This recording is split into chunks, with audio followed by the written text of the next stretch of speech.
Marina woke up at 5 in the morning, just as she had for the past 20 years, long before her alarm went off, long before dawn, long before the city outside her window began to buzz with the sounds of cars and voices. The silence at that hour was special, thick, almost tangible, and Marina loved it more than anything in the world, because only in such silence would the dough rise properly, and only in such silence could she think calmly, without haste, without other people's voices or demands. She got up, brewed some coffee, and drank it standing by the kitchen window, looking out at the empty courtyard, where the street lights were still on, even though the sky in the east was already beginning to turn grey. The bakery was a 15-minute walk from her home, on the ground floor of an old brick building, with a large display case that was always filled with cakes covered in mirror glaze and decorated with berries and flowers made of fondant.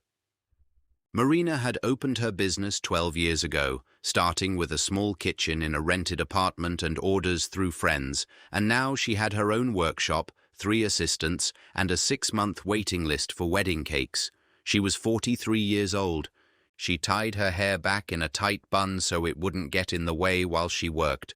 Her hands were strong, with short nails and a scent of vanilla ingrained in her skin that no soap could wash away. She had long since gotten used to always smelling sweet and had long since stopped paying attention to it.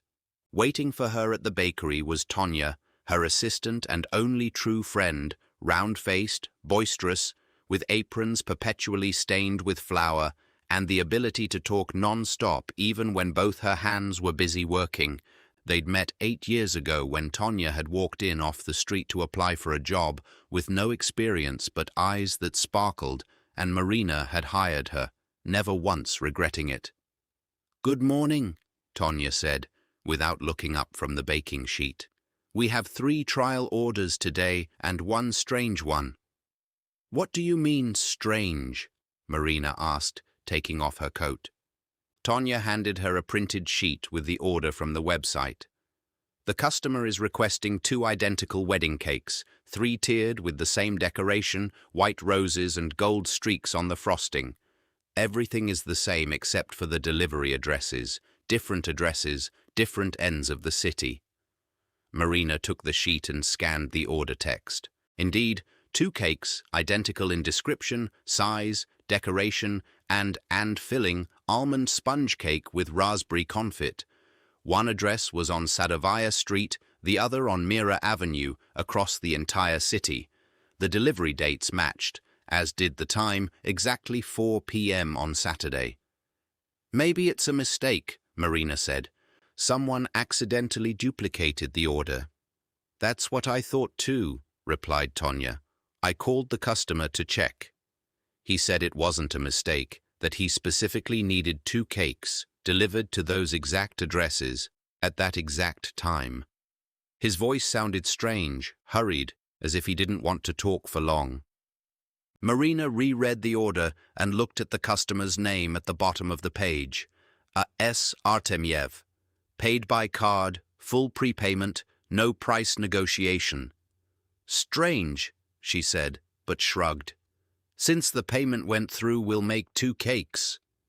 Who knows what people's reasons might be? Maybe 2 weddings on the same day among relatives. Maybe it's some kind of prank. She set the sheet aside and went about her daily tasks, but for some reason the customer's name stuck in her head, scratching at her insides like a tiny splinter you can't see but feel with every movement of your finger. Artemyev. A common last name, there are thousands like it in the city, but something about the combination of letters, about the very sound of it, had been unsettling her all day, and she couldn't figure out why. By evening, when Tonya had already gone home and only Marina and the soft hum of the refrigerated chambers remained in the workshop, she took out the order form again and began to read it more carefully. She didn't recognize the customer's phone number. It was new, recently registered. The email address consisted of random letters and numbers that meant nothing. But the name, Artem Sergeyevich. Marina closed her eyes and remembered. 20 years ago, in the summer, she was 23 years old and working as a kitchen assistant at a small restaurant on the waterfront. Artem was an architect. He came to the restaurant for lunch almost every day, always sat at the same table by the window, always ordered the same thing, borscht and a Kiev-style cutlet, and always asked that she subscribe to DeepL Pro to translate larger documents. Visit www.deepl.com/pro for more information. Be made by her specifically, because he had once tasted her pear tart and said there was something genuine about it, something you couldn't buy in a store. They dated for 2 years. Marina remembered every little detail of that time so clearly, as if it were yesterday, not 2 decades ago. She remembered how Artem would bring her flowers not on holidays, but just because on a Tuesday, because he'd seen some nice tulips at the market. She remembered his hands, the long fingers of an architect, accustomed to holding a pencil and a ruler. She remembered how he used to say he wanted to build a house for her, a real one, with a big kitchen where she could bake as much as she wanted, and with windows facing east so the morning sun would wake them both up. She also remembered the day he disappeared. He just vanished, without explanation, without a note, without a single phone call. She went to his house, rang the doorbell, but no one answered.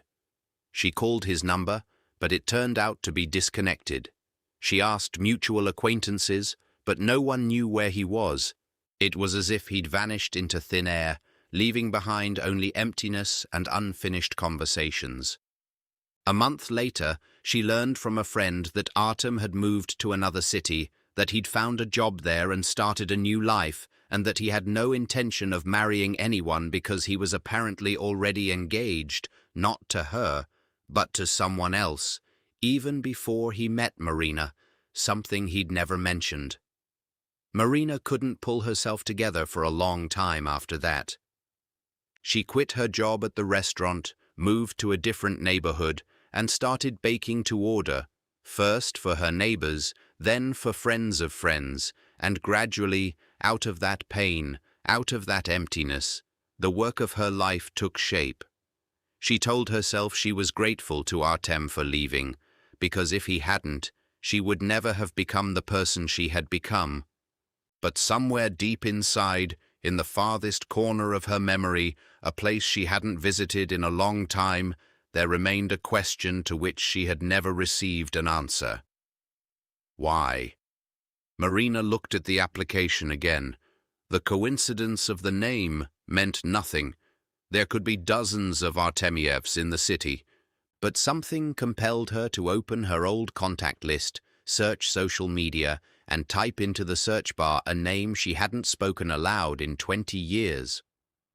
After a few minutes of searching, a page with a private profile appeared on the screen, with minimal information, just a photo in a round frame. A man in his 50s, with graying temples, a recognizable jawline, and that same gaze, slightly narrowed, as if he were always looking at something in the distance, assessing its proportions. Marina stared at the photo for a long time, without blinking, feeling something tighten in her chest, a tight, painful sensation, as if her own heart had remembered what her mind had forgotten. It was him, Artem. 20 years later, but still the same. She snapped her laptop shut as if she'd burned herself, stood up, walked around the workshop, and stopped at the display case with the finished cake samples. Outside the window it was getting dark, streetlights were coming on, the city hummed with its usual evening sounds, cars, the voices of passers-by, music from a nearby cafe.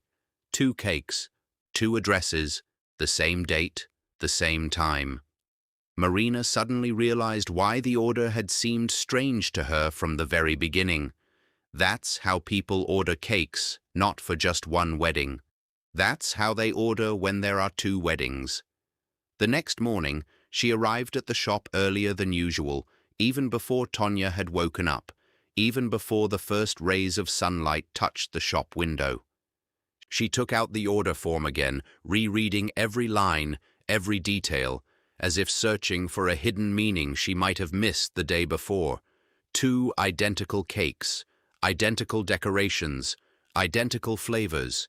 The only difference, aside from the addresses, was in the inscriptions on the chocolate plaques, which the customer had requested be customized for each cake.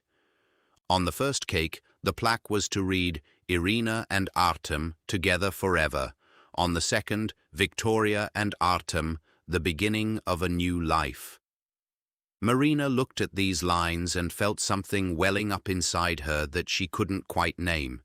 It wasn't jealousy, because being jealous of her ex-fiancé 20 years later would be silly and petty. It wasn't anger, though anger was lurking nearby too, ready to flare up at any moment. Rather, it was the feeling that someone else's drama was unfolding before her, one very similar to her own, which had happened 20 years ago, only now she was seeing it from the inside, from the other side of the counter, through the eyes of an outside observer who had accidentally become involved in something that was meant to remain a secret. Artem was planning to get married twice in one day. Or, what was even more likely and more frightening, he was planning to marry one of the 2 women and deceive the other, making her believe that the wedding would take place with her, while at the very same time he would be standing at the altar with another bride on the other side of town. Marina dialed the number listed on the order form. A long series of rings, then a disconnection. She dialed again. On the 3rd try, someone answered, a man's voice, low and slightly hoarse, as if he were speaking after a long silence or after waking from sleep. "Hello," the voice said. "Hello, this is Marina Bakery regarding your order for 2 cakes, she said, trying to speak calmly and matter-of-factly, just as she usually did with any customer. There was a pause on the other end of the line, a long, heavy one, as if the person were thinking something over, weighing whether to continue the conversation. "Yes, I'm listening," the voice finally said. "Is there something wrong with the order?" Marina closed her eyes. She recognized the voice immediately, even though it had changed over the past 20 years. It had grown deeper, heavier, and lost the lightness it once had, but the intonation, the way he drew out the vowels at the end of a phrase, all of that remained the same, as if time had no power over it. "Artem," she said quietly. "It's Marina." Silence reigned on the other end, so long and so thick that Marina had time to think the connection had been cut off. Then she heard his breathing, ragged and heavy, and finally he said one word: "Marina." Not as a question, but as a statement, as an acknowledgement that the coincidence wasn't a coincidence after all, that the world, no matter how vast it may be, sometimes brings people back together where they least expect it. "You ordered 2 cakes from me," Marina said, trying to keep her voice from trembling. 2 identical cakes for 2 different weddings, on the same day at the same time. "I want to know what's going on." Artem was silent for a few more seconds, then exhaled heavily, as if shedding an invisible burden from his shoulders. "It's a long story," he said. "I have time," Marina replied. "And apparently, this concerns me too now, since I'm holding your order in my hands." He fell silent again, and Marina could almost physically feel him choosing his words, trying to decide how much of the truth he could reveal right now, over the phone, after 20 years of silence. "We can meet," he said at last. "Not over the phone. This isn't the kind of conversation you can have on the fly." Marina looked at the display case, at the neat rows of cakes, at the morning light that was gradually filling the bakery, and felt a resolve, one she hadn't even known she possessed, rise up from somewhere deep within her. "All right," she said. "Today at 6, at the cafe on the corner of Sadovaya and Lesnaya. Do you know where that is?" "I know," he replied. "I'll be there." She hung up and stood motionless for a long time, staring ahead, seeing nothing in particular, simply allowing herself to feel everything that had come flooding back all at once. 20 years ago, this man had vanished from her life without a single word of explanation, leaving behind only pain and an unanswered question.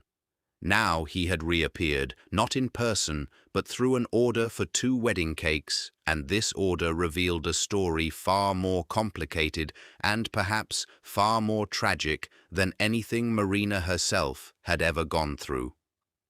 Tonya arrived at the bakery at 8 and immediately sensed that something was wrong. Marina was standing at the workbench, holding the order form in her hands and staring at a single point without moving. "What happened?" Tonya asked, taking off her jacket. Marina told her everything briefly, without unnecessary details, but enough for Tonya to gasp and sit down on the nearest chair, pressing her hand to her mouth. "It can't be," she said. "It's like something out of a movie." "Are you sure it's that Artem?" "I'm sure," Marina replied. "It's his voice, it's his photo, everything matches." "So what are you going to do?" Tonya asked. "Are you going to cancel the order?" Marina shook her head. "No," she said. "I'll make both cakes as ordered, but first I want to figure out what's going on. These 2 women, whoever they are, need to know the truth before they put on their wedding dresses." Tonya looked at her friend intently, as if studying her, as if she were seeing something new in her, something I hadn't noticed before. "You're going to get involved," she said, not as a question, but as a statement. "I'm already involved," Marina replied. "He made me part of this when he submitted the request with my name in the client database, maybe by accident, or maybe on purpose. I don't know, but I'll find out tonight." The day dragged on slowly. Marina worked mechanically, her hands making familiar movements, whipping cream, rolling out fondant, but her thoughts kept returning to the upcoming meeting. She tried to imagine what Artem would look like 20 years from now, tried to predict what he would say, what explanations he had prepared, and with every passing hour, a strange, unsettling feeling grew inside her, a mixture of curiosity, resentment, and something else she couldn't quite put a name to yet. By 5 o'clock, she closed the workshop early, instructing Tonya to finish the current orders, and went home to change. She stood in front of the mirror, studying her reflection, a 43-year-old woman with fine lines around her eyes and grey hair that she had long since stopped dyeing, having decided that the grey suited her better than pretending to herself. 20 years ago, she had been completely different, younger, gentler, more trusting. Now standing before her was a woman who had rebuilt her life from scratch with her own 2 hands, and this woman had no intention of letting the past dictate how she should feel or behave. She put on a simple dark blue dress, tied her hair back in a bun as usual, and left the house, heading for the cafe on the corner of Sadovaya and Lesnaya. Artem was already sitting at a table by the window, the very same spot, as if time had stood still, and once again, just as he had 20 years ago, he'd chosen a table by the window because he loved watching the street. He had changed, of course, grey hair at his temples, wrinkles around his eyes, but his posture remained the same, straight and confident.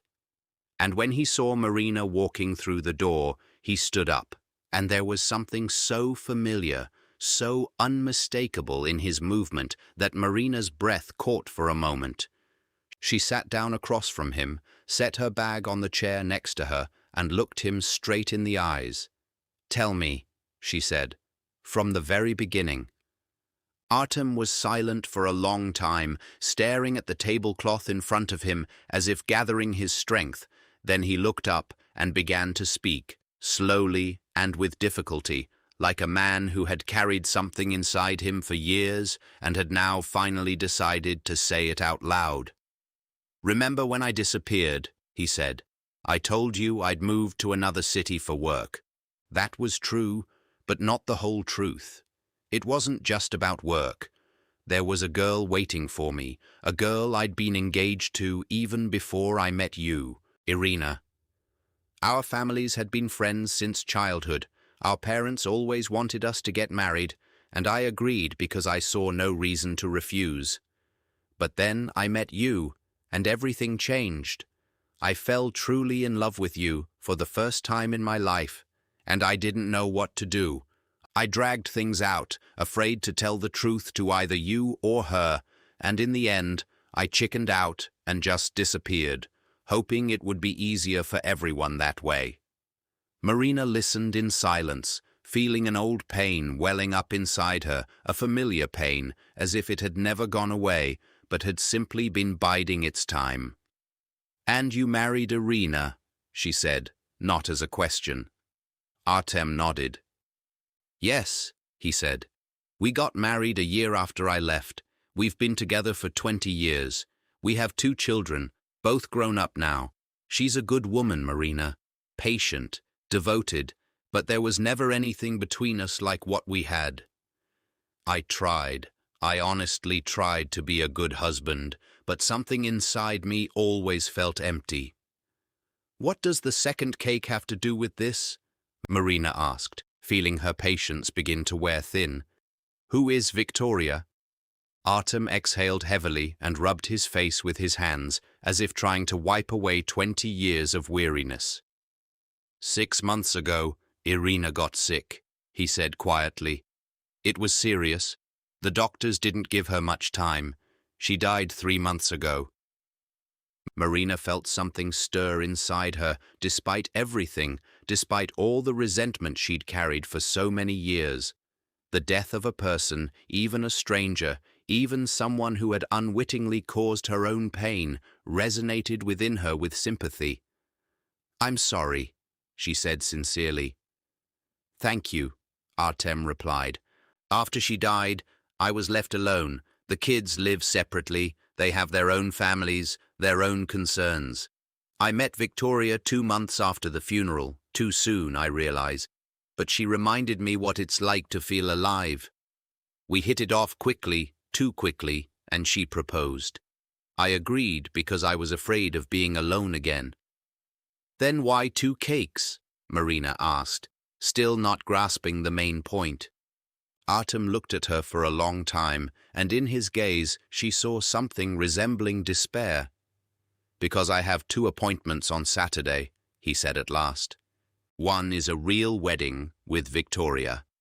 I ordered the second cake for another occasion, Irina's memorial service, the 40-day memorial. I couldn't write memorial service on the order form. I couldn't bring myself to type that word, so I wrote it as if it were also a wedding, because I didn't know how else to explain to the pastry chef why I needed a wedding cake with roses, the very one I'd once ordered for Irina and my wedding 20 years ago. She loved that exact kind of cake, almond sponge with raspberry confit, white roses, and golden streaks. It's the last thing I can do in her memory."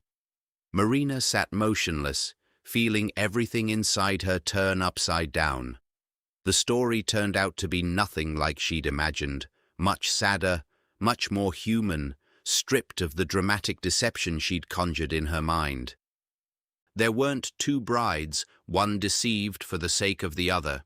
There was death, there was a new, all too hasty attempt to start over, and there was a memory clothed in the form of a sweet cake because the man couldn't find any other words to express his grief. "Why didn't you tell me right away?" she asked quietly. "Because I didn't know how to explain it," Artem replied. "And because, to be honest, when I saw your name in the order system, I got scared. I was afraid you'd refuse to work with me once you found out who I was. I was afraid I'd have to look you in the eye again after what I did 20 years ago." Marina was silent for a long time, gazing out the window at the evening street, at the passers-by hurrying about their business, none of whom had any idea what story was unfolding at that table in the little cafe. "I'll make both cakes," she said at last. "As agreed, but I have a question." "What is it?" Artem asked. Are you really ready to marry Victoria? Marina said. Or are you just afraid of being left alone with your grief? Artem didn't answer right away.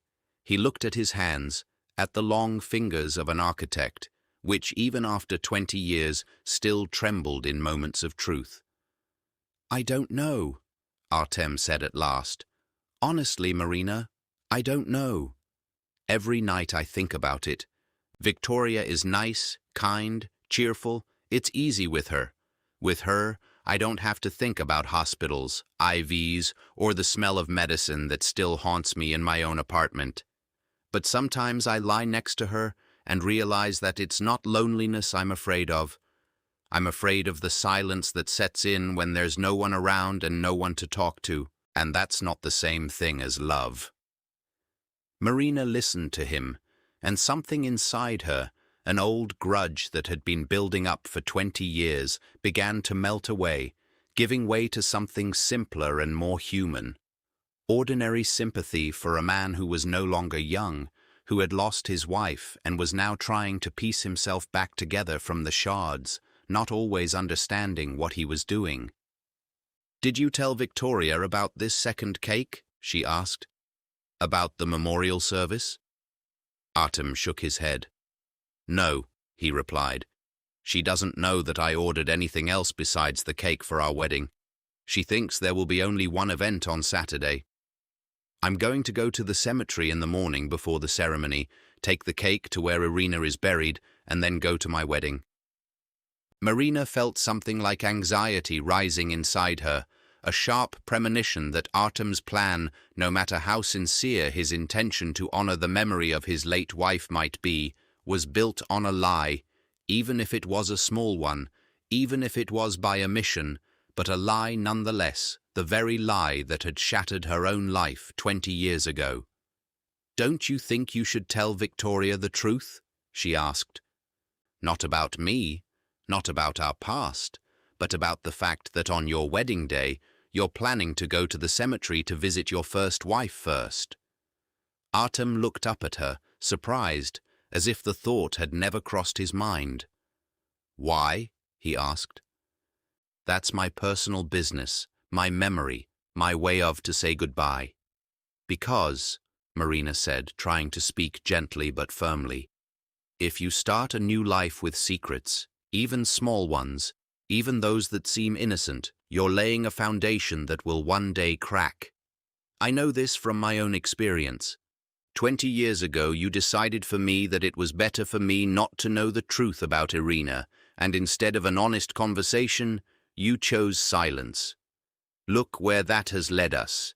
We've both wasted 20 years that we could have lived differently if you'd just told me the truth back then. Artem was silent for a long time, mulling over her words, and Marina could see something changing in his eyes, as if she'd struck a chord that had long been silent, but had been stretched to its limit all this time. You're right, he said at last. You're absolutely right.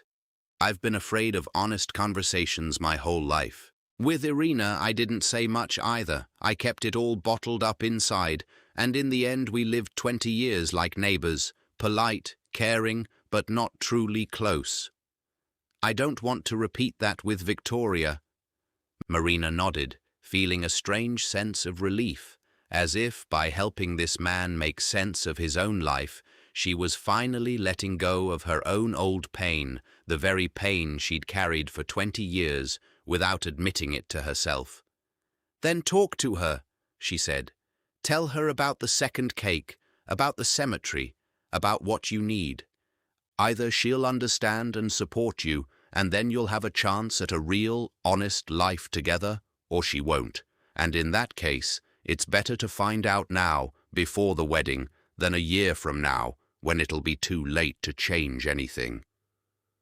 Artem looked at her with a long gaze, full of something Marina couldn't quite pinpoint, whether it was gratitude or regret over what might have been, but didn't happen. Thank you, he said quietly. You have no idea how much I needed this conversation. They sat there a little longer. The conversation turned to lighter topics. Artem asked about her bakery and how she'd gotten into the business, and Marina gave a brief account, trying not to delve into the details of how her pain had become her life's work. When it was time to say goodbye, Artem stood up, held out his hand, and Marina shook it, feeling as if 20 years of resentment were finally letting her go, dissolving as if they had never existed. "Thank you for being so honest," she said. "Your cakes will be ready by Saturday, both of them, just as we agreed." "Marina," he said before she could turn toward the door, "I'm sorry for what happened back then. I know this won't change anything, but I should have said this 20 years ago." Marina looked at him, this man, no longer young, who had lost his wife, who was lost and searching for a foothold in his new life, and felt that, for the first time in 20 years, she could say those words sincerely, without bitterness, without hidden resentment. "I forgive you," she said. She had forgiven him long ago, she just hadn't admitted it to herself. "Go, Artem, live your life. Just be honest this time." She stepped out of the cafe into the evening city, feeling a strange lightness, as if a burden she hadn't even known existed had been lifted from her shoulders. The sky above the city was tinged with the orange and purple hues of sunset. The air smelled of spring, fresh grass, and blossoming trees, and Marina walked home slowly, savoring every step, every breath, feeling truly free from the past for the first time in a long while. The next morning she arrived at the workshop early, full of determination and a strange, bright energy.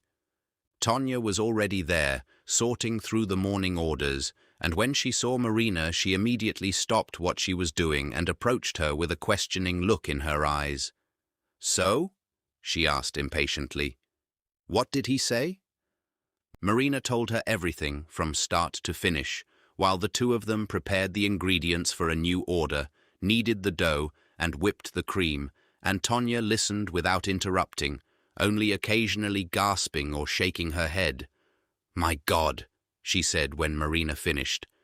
"This isn't a story about deception, it's a story about grief. Poor man, to lose his wife, and then to be so at a loss on top of that." "Yes," said Marina, "but being at a loss doesn't excuse silence. I told him that straight out. If he wants to start a new life with Victoria, he needs to start it honestly. No secret trips to the cemetery, no second cakes that the bride doesn't know about." Tonya nodded, thoughtfully stirring the frosting in the bowl. "You've changed," she said suddenly. "You know, over these past 2 days, ever since this order came in, It was as if she had become a different person. Lighter, perhaps. Freer. Marina smiled as she looked at her reflection in the glass door of the freezer. Indeed, the face staring back at her seemed younger, brighter, as if an invisible mask of fatigue, which she had worn for years without even realizing it, had been lifted from her. "You're probably right," she said. "Sometimes you have to face the past head-on to realize that it no longer has power over you." All day long, she and Tonya worked on both cakes, baking sponge cakes, making raspberry confit, and sculpting fondant roses, each one by hand, petal by petal, striving to achieve the perfect shape. Marina put more into this work than usual, not just professional skill, but a special tenderness, as if through these cakes she was saying goodbye not only to someone else's grief, but also to her own, long buried somewhere deep in her heart. By Thursday, both cakes were sitting in the refrigerator, waiting for their moment, flawless, glossy, decorated with white roses and delicate golden veins trickling down the sides like frozen honey. Marina looked at them and thought about how strangely life works, how a single order, which had fallen into her hands by chance, had managed to turn something inside her upside down, something she had long considered settled and unchanging. On Friday evening, just as the workshop was closing, the doorbell jingled, and a young woman appeared in the doorway, about 35 years old, with light hair, bright blue eyes, and an energetic, slightly nervous demeanor. She was wearing an expensive but simple dress. A ring with a large stone sparkled on her finger, and it was clear from her fidgeting with the strap of her shoulder bag that she was nervous. "Hello," the woman said, glancing around. "I'm sorry I'm so late, but I need to speak with the owner of this shop. My name is Victoria." Marina felt her heart skip a beat. She stepped out from behind the counter, trying to stay calm, though inside she felt a knot of surprise. "I'm Marina," she said. "How can I help you?" Victoria stepped closer, stopping at the counter and looking straight at Marina with an attentive, scrutinizing gaze. "Artem ordered a cake from you for our wedding," she said. "But yesterday he told me about a second cake, about the cemetery, about how he was planning to go there this morning, before the ceremony." Marina held her breath, not knowing what to expect: anger, resentment, tears, or perhaps a demand to cancel the entire order. "And what do you think about that?" Marina asked cautiously. Victoria smiled, unexpectedly warmly, and in her eyes Marina saw something she hadn't expected to see at all: deep understanding and something resembling relief. "I think it's very touching," she said. "I know about Irina, of course I do." Artem never hid the fact that he'd been married, that his wife had died, or that it was hard for him, but until last night he'd never told me the details, never talked about how much it still hurts him. Yesterday, for the first time, he really opened up to me, told me about you, about how he disappeared 20 years ago, and about how much he regrets it. Marina felt the blood rush to her face, but Victoria continued to speak calmly, without judgment. "He said you advised him to be honest with me," Victoria continued. "I want to thank you for that. You know, in the 2 months we've been together, I've felt many times that he was hiding something, keeping something to himself, but I didn't know exactly what. Yesterday's conversation changed everything. We talked until midnight. He told me about his fear of loneliness, about how he's afraid he's marrying me not out of love, but out of desperation. And you know what?" "What?" Marina asked quietly. "After that conversation, I realized I'm not sure either," Victoria said. "We rushed into this too quickly. 2 months is too short a time to plan a wedding, especially one so rushed, as if we're afraid that if we pause even for a second, we'll change our minds." Marina looked at the young woman standing before her and felt a strange respect for her honesty, for her willingness to acknowledge the complexity of the situation, rather than stubbornly clinging to a decision already made simply out of fear of disappointment or public opinion. "We've decided to call off the wedding," Victoria said. "Not to break up completely, just to give ourselves more time, to really get to know each other without rushing, without the fear that if we don't get married right now, we'll lose each other forever." Marina nodded, feeling a warmth spread inside her, a strange sense of satisfaction that her chance intervention, her chance conversation with Artem in that little cafe, had led to something good, to a decision made not out of fear but out of awareness. "That's a very wise decision," she said. "I wish you both happiness, whatever path you take to find it." Victoria smiled, and this time there was something truly warm and sincere in her smile. "I came to ask," she said, "if we could cancel the order for the wedding cake but keep the second one for the wake. I think it's important for Artem to say goodbye to Irina properly, and I want to be there for him on that day, to support him, even if our own wedding has to be postponed." Marina felt uninvited tears welling up in her eyes and blinked quickly, trying to compose herself. "Of course," she said. "I'll cancel the order for the wedding cake, and we'll refund the full amount. The second cake will be ready by Saturday, as agreed." "Thank you," said Victoria. "And you know, I'm glad I got to meet you. Artem spoke so warmly about you that it felt like I'd known you for a long time."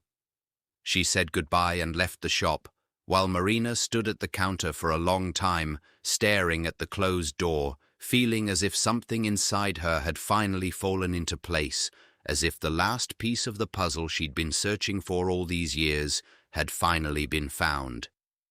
On Saturday morning, Marina brought the cake to the cemetery herself, even though a courier usually handled the delivery. She wanted to see how this story ended. She wanted to make sure with her own eyes that everything had turned out right. The cemetery was quiet that morning. The sun was barely filtering through the canopy of the old linden trees, and Marina walked down the path, holding the box with the cake, feeling a strange sense of calm, as if this weren't just a delivery but part of some important ritual. She saw Artem from a distance. He was standing by a modest granite monument, with Victoria standing next to him, holding his hand, and both of them were silent, looking at the photograph of a woman with a kind, slightly weary face set in an oval frame on the stone. Marina walked closer and placed the cake on a small table next to the grave, just as Artem had asked, decorated with white roses and gold veins, exactly the same one he'd ordered 20 years ago for his wedding to that woman. "Thank you," Artem said quietly when he saw her. "For everything." Marina nodded, looked at the photograph of Irina, at her calm, kind face, and felt a strange kinship with this stranger whom she had never met, but whose life had unwittingly become intertwined with her own through the same man, through the same story of love and loss. "She was a good person," Artem said, looking at the photograph. "She deserved a better husband than me." Marina shook her head. "No one knows what they deserve and what they don't," she said. "We all just live our lives, make mistakes, and try to make amends. What matters is that you're here now, that you came to say goodbye for real, honestly, and not on the sly, as if you were ashamed of it." Artem looked at her, then at Victoria standing nearby, and in his eyes Marina saw something new, a calm she hadn't seen before, as if he had finally stopped running from his own past and allowed himself to simply be in the present moment, no matter how difficult it was. They stood there in silence for a little while longer. Then Artem bent down and straightened the flowers at the monument, and Marina, after saying goodbye, walked back down the path, feeling the morning sun warm her face and the spring air fill her lungs with freshness and hope. On her way home, she thought about how strangely life works, how a single chance order could uncover an entire story hidden beneath layers of years, leading to conversations that should have taken place long ago but had been put off out of fear, pride, or a reluctance to face the truth.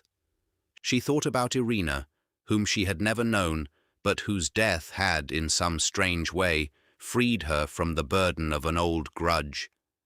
She thought about Victoria, who had found the courage to admit that it wasn't worth rushing into marriage.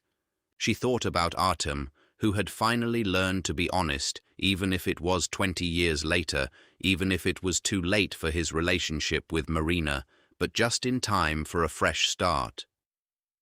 At home, she found Tonya, who had come over after her delivery to find out how everything had gone. "So, how did it go?" Tonya asked as soon as Marina crossed the threshold. Marina sat down at the kitchen table, poured herself some tea, and was silent for a long time, gathering her thoughts before answering.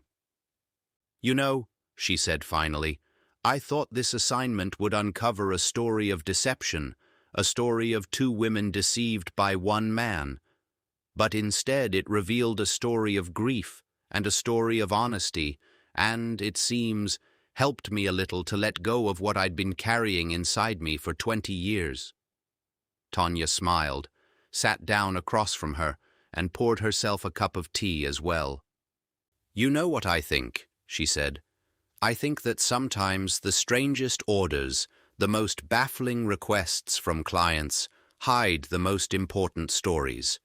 And it's good that you weren't afraid to get involved in this story, even though you could have just baked the cakes and forgotten about them."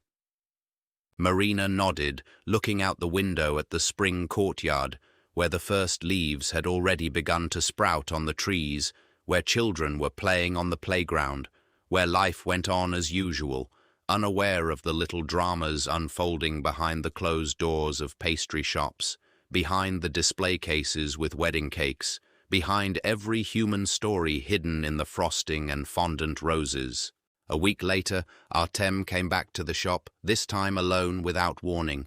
He just stopped by after work, bought a pastry, and chatted a bit about life and what was going on, never once mentioning the past, as if an unspoken agreement had been reached between them to leave it behind and build something new, a simple human friendship, without hard feelings, without expectations, without the burden of unfulfilled hopes. "Victoria and I decided not to rush things," he said, standing at the counter. "We're seeing each other, but without pressure, without plans for the future. We're just getting to know each other." "That's the right thing to do," Marina said, wrapping up another pastry for him to take with him. "Sometimes the best thing you can do for the future is not to rush it." Artem smiled, said goodbye, and left, while Marina stood by the window for a long time, watching the receding figure of the man who had once broken her heart and who now, 20 years later, had unwittingly helped her heal it. Life in the bakery went on as usual. Orders came in one after another, wedding cakes, anniversary cakes, children's birthday cakes, and Marina now baked each one a little differently, pouring into her work not only her skill, but also special attention to detail and to the stories behind each order, because now she knew for certain that behind every cake, no matter how ordinary it might seem, there could lie an entire human destiny, an entire story of love, loss, hope, and, if she was lucky, healing. 2 months had passed. Summer was settling in slowly, reluctantly, as if it itself were hesitant to fully drive spring away. But in the mornings the air already smelled of hot asphalt, and the bakery's display window began to reflect the bright blinding sun, which forced Tonya to wipe the glare off the glass every day so customers could see the cakes inside. Marina didn't notice the changes in herself right away, but gradually, layer by layer, as if she were thawing after a long winter she hadn't even realized she'd been through. She began to smile more often for no reason at all. She sometimes closed the shop an hour early just to take a walk along the waterfront, listen to the water lapping against the shore, and watch the sunset. Things she hadn't allowed herself to do for years, considering them an unallowable luxury for someone whose work demanded complete dedication. Tonya noticed these changes before Marina did, and one day, as the two of them were arranging fresh eclairs on a baking sheet, she said it straight out, without preamble. "Have you fallen in love or something?" she asked, squinting at her friend. Marina laughed, nearly dropping the pastry bag. "What makes you say that?" she asked. "You've been glowing lately," Tonya replied. "And it's not about Artem. I can see that everything's fine there. It's friendship, and nothing but friendship. There's something else going on here." Marina set the piping bag aside, dried her hands with a towel, and fell deep in thought. She really had been feeling different lately, but the reason wasn't romantic feelings at all. It was something deeper, less obvious. "You know," she said, "finally, I think it's not about the man. It's about the fact that I've finally stopped carrying around what I've been carrying for 20 years. Resentment, an unanswered question, and the feeling that I was treated unfairly and will never know why. Now I know why. And it turns out the reason wasn't me at all. It wasn't that I wasn't good enough, but that he got scared, lost his bearings, and did something stupid. That changes everything. It's as if I've shed a burden I'd been carrying for so long that I'd stopped noticing it, and only now that it's gone do I feel how much easier it is to breathe." Tonya nodded and looked at her friend warmly. "That's great," she said. "Really great. You deserve this sense of lightness. Later that same day, toward evening, a woman whom Marina had never seen before stopped by the studio. She looked to be about 55, with neatly styled grey hair, an elegant suit, and calm, attentive eyes. She stood by the display case for a long time, examining the cakes, then approached the counter. "Hello," she said. "My name is Valentina Petrovna. I'm Artem's mom." Marina felt a slight surprise but tried not to show it. "Hello," she said. "How can I help you?" Valentina Petrovna smiled, a little sheepishly, as if she herself wasn't entirely sure why she'd come. "I heard about your story from my son," she said. "About the order, the conversation at the cafe, all of it. I wanted to meet you in person." Marina invited her to sit down at a small table by the window, which had been set up in the workshop specifically so customers could try on samples before placing an order, and offered her some tea. Valentina Petrovna agreed, sitting down neatly with her hands folded in her lap. "You know," she began when Marina brought the cups, "I always felt that back then, 20 years ago, something wasn't right. Artem returned from that city where he met you a completely different person, withdrawn, as if something inside him had broken. I asked him what had happened, but he never went into details. He only said that there had been a girl, that it hadn't worked out, and that he'd chosen Irina. I didn't press him at the time. I thought it was just a phase and it would pass on its own. But it didn't pass. He married Irina, but I could see that he was never truly happy with her. Not that he was unhappy, but a part of him always remained closed off, as if he were guarding something inside that he never showed to anyone."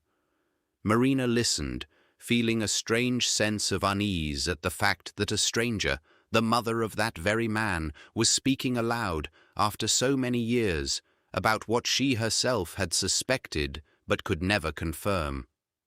"I'm sorry it turned out this way," Marina said cautiously. Valentina Petrovna shook her head. "Don't apologize," she said. "You're not to blame for anything. I didn't come here to reproach you or to make excuses for my son. I came to say thank you for giving him the chance to finally speak honestly for the first time in many years. You know, he came to see me last week, and we talked for several hours.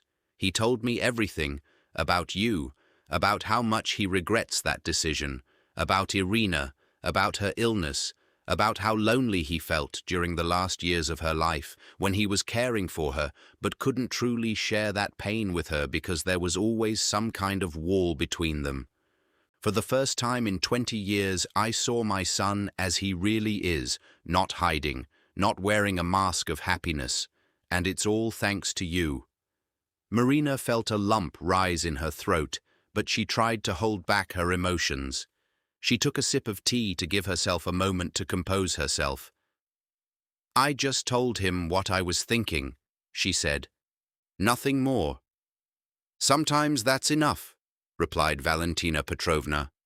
"Sometimes a person just needs an honest outside perspective to realize it's time to stop running away from themselves." They sat for a little while longer, talking about various things, the city, the changes that had taken place over the years, how quickly time flies, and when Valentina Petrovna was about to leave, she paused at the door and turned to Marina. "You know," she said, "for many years I thought that fate had separated you and Artem for a reason, that perhaps it was necessary so that each of you could find your own path. Now I think that fate may have simply postponed your reunion. Not for a romance, of course, the time for that has passed. You're both too." Things had changed. They'd spent too much time apart. But perhaps that was so that both of them could close a door from the past and open a new one. Marina watched her go, standing at the workshop door, watching the elegant figure recede down the street, dissolving into the stream of evening passers-by, and felt something inside her finally settle, as if the last knot she'd been carrying for years had finally untied itself. A few more weeks passed. Tonya began urging Marina to expand the business, to open a second location in a new shopping center on the other side of town, and Marina, for the first time in a long while, felt she had enough energy and confidence to seriously consider it. She met with landlords, reviewed documents, and planned a budget, and this new venture, which demanded her full commitment, brought her a strange, long-forgotten sense of excitement, as if she were starting all over again from scratch, only now not out of pain, but out of a desire to keep growing. One evening, just as the workshop was closing and Marina was sitting at the table sorting through bills, the door opened again, and a man she'd never seen before appeared in the doorway. Tall, broad-shouldered, with dark hair beginning to grey, he wore a simple shirt with rolled-up sleeves, as if he'd just finished some kind of physical labor. In his hands he held a large bouquet of wildflowers, a bit out of place in a city setting, but all the more touching for it. "Sorry to be so late," he said, a little sheepishly. "Are you closing up already?" Marina glanced at her watch, then at him. "There's still a little time left," she said. "What do you need?" The man stepped closer and set the bouquet on the counter, as if unsure what to do with it next. "My name is Igor," he said. "I'm an architect. I work for a developer who rents the space next door, where I've heard you're planning to open a second location. I've seen you a few times through the window when you came to look at the space, and to be honest, I didn't dare come over." Marina felt a slight surprise mixed with curiosity. She hadn't been used to men approaching her like this, so directly, with flowers, as if from another time, another life. "Why did you decide to do this now?" she asked, trying to hide a smile. Igor shrugged and smiled a little awkwardly. "I guess I got tired of waiting for the right moment," he said. "I'm 45 years old.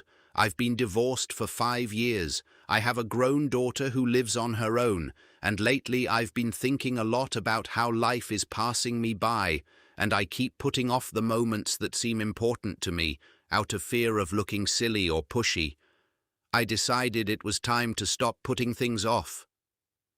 Marina looked at the flowers, at his slightly awkward posture, at the sincerity in his eyes, and felt something warm, light, and long-forgotten welling up inside her. "Well," she said, taking the bouquet and breathing in the scent of wildflowers, "thank you for not putting it off.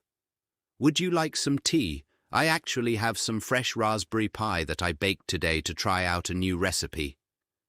Igor smiled broadly, sincerely, and there was so much relief in that smile, as if he'd genuinely feared she'd say no.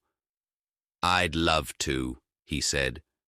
They sat at the same table by the window where, a few weeks earlier, Marina had talked with Artem's mother, and their conversation flowed easily, naturally, and without tension, as if they'd known each other for a long time rather than having met for the first time just a few minutes ago.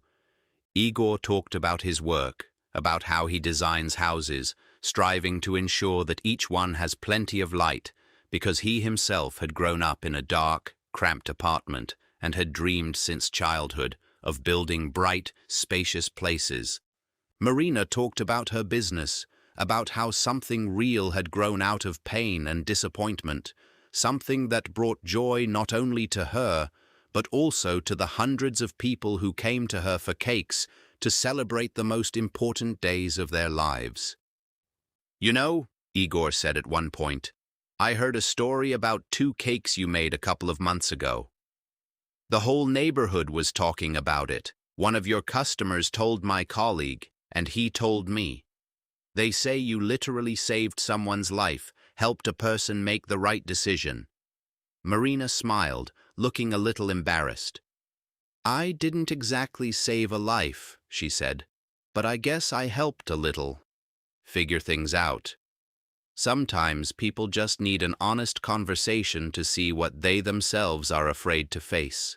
"That's true," Igor said, looking at her intently. "Speaking of honesty, I want to be honest from the very beginning. I like the way you talk about your work, with such passion, with such care for the people you work for. I rarely meet people who truly love what they do, rather than just making money." Marina felt herself blushing, something that hadn't happened to her in a long time, and tried to steer the conversation toward a lighter topic, but somewhere deep inside, that very feeling was already beginning to stir, a light, timid yet genuine feeling that she had long since stopped expecting from life. They met again a week later, then once more, and gradually these meetings became regular. At first just chats over tea in the studio after closing time, then walks along the waterfront, then dinners at little restaurants that Igor found in different corners of the city, as if rediscovering for Marina places she'd walked past for years without noticing them. Tonya, of course, noticed the changes right away and never missed an opportunity to tease her friend, but behind the jokes lay genuine joy for her, because Tonya, like no one else, knew what Marina had been through. She knew how many years Marina had devoted to her work, leaving herself no time or room for personal happiness. "You've really changed," Tonya said one day, watching as Marina, humming to herself, decorated a cake with fondant flowers, working with particular enthusiasm. "You used to be a wonderful artist, but there was always a certain sadness hidden in your eyes, even when you smiled. Now that sadness is gone." Marina paused, looked at her friend, and fell into thought. "You know," she said, "I think that whole story with the 2 cakes wasn't just a strange order for me. It was an invitation to return to my former self, to the girl who once loved and was loved, before the pain forced her to shut herself off and throw herself into her work so she wouldn't feel the emptiness. Now I'm open again, and that's good." Summer was gradually turning into fall, and one day in September, when the leaves on the trees outside the studio window began to turn yellow and the air filled with the distinctive, slightly tart scent of withering grass, Artem and Victoria walked through the door again, but this time together, holding hands, their faces beaming, which immediately gave away the news. "We've decided to get married after all," Artem said, smiling broadly, looking truly at ease for the first time since he'd met Marina, without that anxiety that had previously lurked in his eyes. "But this time, everything will be different. No rushing, no secrets, no second cakes that someone doesn't know about." Victoria nodded, squeezing Artem's hand, looking at him with the tenderness that appears only when 2 people truly know and accept each other, with all the fears, weaknesses, and pasts that each of them carries within themselves. "We'd like you to bake a cake for our wedding," Victoria said, turning to Marina. "Not like before, something new that reflects who we've become over these past months, not just a copy of the old cake from the past."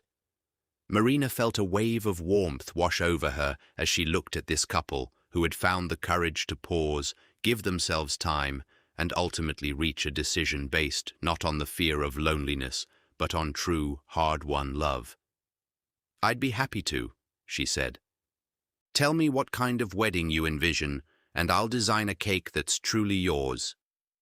They spent nearly an hour discussing the details, colors, flavors, and decor, and Marina happily noted how easily and naturally they spoke to each other, how they consulted one another, gave in, found compromises, how they behaved as a couple who had built their relationship on a foundation of honesty, not illusions.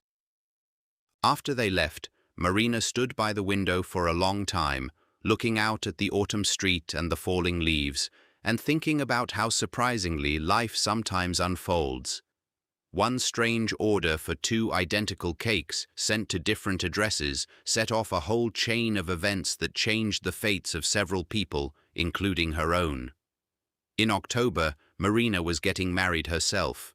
It was a modest ceremony, with just a few close friends and family, Tonya as her maid of honor, Igor's parents, and his adult daughter, who had accepted Marina surprisingly quickly and even helped her choose jewelry for the ceremony.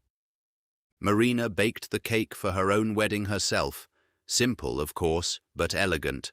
a two-tiered cake covered in delicate cream frosting and adorned with fresh flowers, symbolizing the beginning of a new stage in life, free from the past, free from the burden of old grievances, with only the present and the future, filled with hope. Artem and Victoria unexpectedly showed up at the wedding. Now, as a married couple, they'd tied the knot a month earlier in a modest but heartfelt ceremony where there were no secrets or rush, only honesty and a calm, mature love. They brought a gift, a beautiful antique coffee set that Artem had found at an antique market, knowing that Marina loved her morning coffee more than anything in the world. "Thank you for everything," Artem said, hugging Marina goodbye at the end of the evening. "For not being afraid to answer my call 20 years ago because of that one strange order for 2 cakes. For finding the strength to speak honestly with me, even though you had every right to simply turn away and forget I ever existed." Marina smiled, looking at this man who had once broken her heart, but had now become part of the story that had led her to true happiness. "Thank you," she said in reply, "for giving me the chance to close an old door and open a new one." They stood on the threshold of the small restaurant where the wedding was taking place. The evening air was cool, scented with autumn leaves and smoke from nearby fireplaces, and somewhere in the distance, soft music drifted in through the open windows of neighboring houses.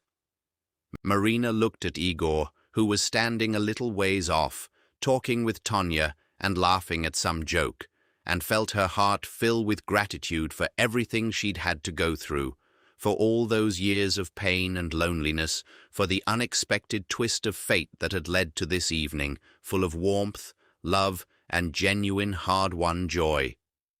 Another year had passed. Marina's bakery opened a second location, the very one she had dreamed of, and now she worked with 4 assistants, including Tonya, who had become the manager of the second branch. The business was thriving, but Marina never forgot the story that started it all, and sometimes, when customers came in with unusual requests or strange details requiring special attention, she would recall that very order for 2 identical cakes sent to different addresses, and she treated each such story with special care, knowing that behind the strangeness of an order often lay someone's real, raw pain, a pain that required not just fulfillment, but understanding. Igor built a house for them on the outskirts of town, bright, spacious, with huge windows facing east, exactly the kind Artem had once dreamed of for Marina. Only now this house had become a reality, built not by the man who had promised it 20 years ago, but by the one who had found the courage to approach her with wild flowers in his hands, without putting off life's important moments for later. In the mornings, Marina woke up early, as always, made coffee, stood by the large kitchen window, watching the rising sun flood the room with warm golden light, and felt truly happy and at peace, as if her entire life, all those years of pain, work, loneliness, and, finally, love found, had come together into a single, complete picture, full of meaning. Sometimes she thought of Irina, a woman she had never met, but whose story had become intertwined with her own through the same man, through death, through grief, and through an unintended opportunity for the living to finally make sense of their own feelings. Marina believed that somewhere out there, in the silence, Irina would probably be glad to know that her story, her cake with white roses and gold veins, had helped not only to honor her memory, but also to pave the way to true happiness for so many people she had never known personally. In the workshop, in a place of honor among the cake samples, there was always a small sketch that Tonya had once drawn, recalling the whole story. 2 identical cakes connected by a thin line, symbolizing the invisible bond between the past and the present, between pain and healing, between chance and destiny. Marina looked at this sketch every day when she came to work, and each time she felt grateful that life, no matter how strange and winding the path might be, always finds a way to lead a person to where they are meant to be. Wedding cakes continued to roll out of her workshop one after another, decorated with flowers, ribbons, and gold accents, each one unique, each created with special attention to the stories of the people for whom it was intended. And every time, as she added the final touch, the last fondant rose on the top tier, Marina recalled that very day when she received a strange order for 2 identical cakes to be delivered to different addresses, and she smiled, knowing that sometimes the most confusing, most baffling stories turn out to be the beginning of something truly beautiful, if only you can find the courage to see them through to the end without giving up. A year had passed since that spring when Marina's shop first received an order for 2 identical wedding cakes to be delivered to different addresses, and since then much had changed. Although from the outside the bakery looked almost the same as before, the same display case with mirror-glazed cakes, the same scent of vanilla greeting visitors at the door, the same early morning quiet that Marina still loved more than anything in the world. That fall, Artem and Victoria finally got married, quietly, modestly, without fanfare, and without the rush that had once nearly ruined their relationship. Marina baked the cake for them herself, a small 2-tiered cake without any unnecessary pomp, decorated with simple wildflowers, because, according to Victoria, it was precisely those flowers that reminded her of the conversation they'd had after visiting his first wife at the cemetery, the conversation that changed everything. Artem sent Marina a photo from that wedding. The short caption simply read, "Thank you for teaching me to be honest," and as Marina looked at the picture, she felt neither sadness nor regret about her own past, but rather a calm, warm joy for the man who had finally managed to build a life without secrets. Alisa and Dmitri were expecting their first child, and Valentina Petrovna, who had once shut the door on her own daughter, now spent almost every weekend at their home, knitting tiny booties and baking those very same almond cookies on Sundays that Alisa had mentioned on the day they first met Marina. Her fear hadn't completely disappeared.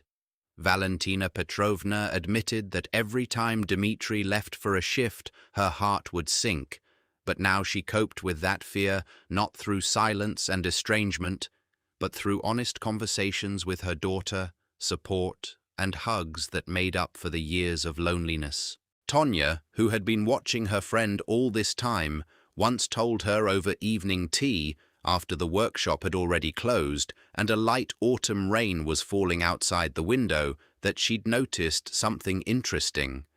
The people who came to Marina with unusual, strange requests seemed to sense something special in her, an ability to listen, an ability to see, behind the sweet treats, genuine human pain or hope.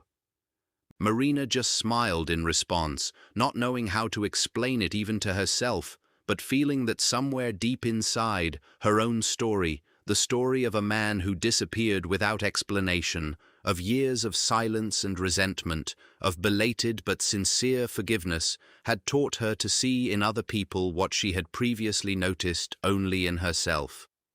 Sometimes in the evenings, as she closed up the shop, Marina would take an old box out of a back drawer, the one where she kept her very first order for 2 cakes, the very one that had started it all. She rarely reread it, but every time she looked at those lines, she recalled not the pain of 20 years ago, but gratitude that life had once given her the chance to close that chapter properly, with dignity, without bitterness, with a forgiveness that set her free more than anyone else. In the spring of the following year, a new order arrived at Marina's workshop, once again an unusual one, once again requesting 2 cakes to be delivered to different addresses. And as Marina read the order, for the first time in a long while, she felt not anxiety, but a calm curiosity, an anticipation of a new story she was about to unravel, a new opportunity to help strangers find their way to one another through the simple yet vital human warmth hidden in the frosting and fondant, in the white roses and golden veins, in every order that came to her small but lively pastry shop on the ground floor of an old brick building. She set the order aside, looked at the display case bathed in morning sunlight, at the neat rows of cakes waiting for their owners, and smiled, knowing that ahead of her lay once again the work she had truly come to love, not just a craft, but a calling that gave her the opportunity every day to touch the stories of others and help them find a happy ending.